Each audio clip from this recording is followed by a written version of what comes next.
All right, our story for this week, Hills Like White Elephants. I would ask for you all to please, um, don't Google this story. I just want you to read it for what it is. Don't Google it. Don't summarize.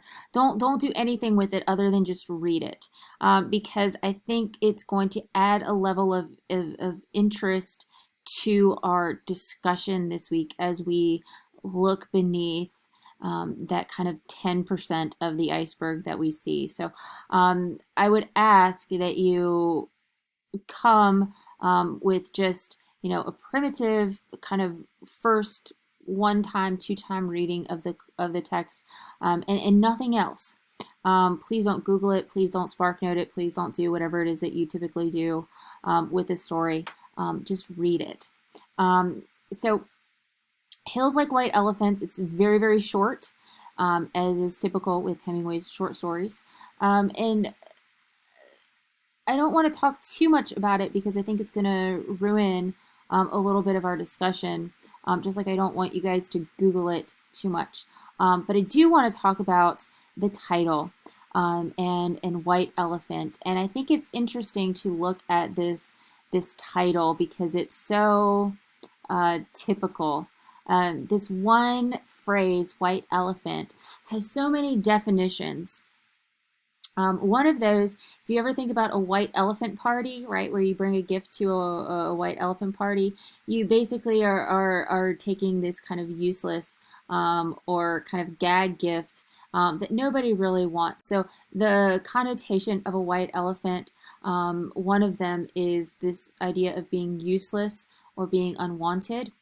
Another connotation has to do with kind of the Asian culture and the Buddhist beliefs that a white elephant is a valuable possession with which the owner cannot dispose of. It has this kind of emphasis on fertility and spirituality of great importance and significance. So there's that dichotomy between the two ideas.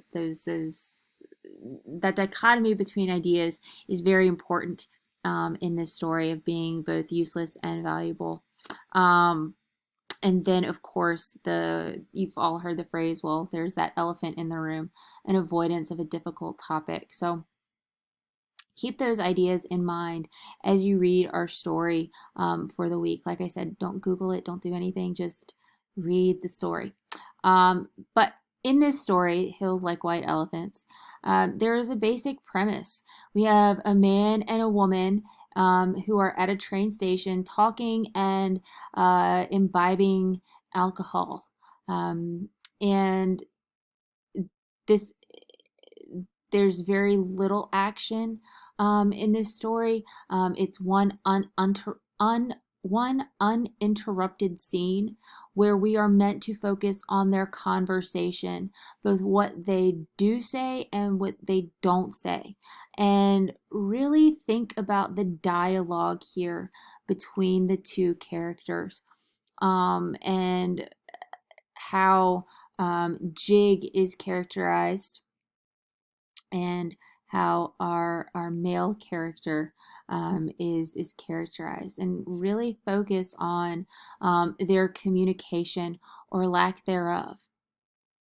So Hills Like White Elephants, I'm really interested in kind of feeling you guys out for what you think about this story, and what some of us do get, what some of us don't get. But please come as blank slates to our discussion this week. I have lots of stuff that I want to talk about, but really focus on the conversation that the two have. Having said that, that's all for me for now, and I am looking forward to our discussion on Hemingway.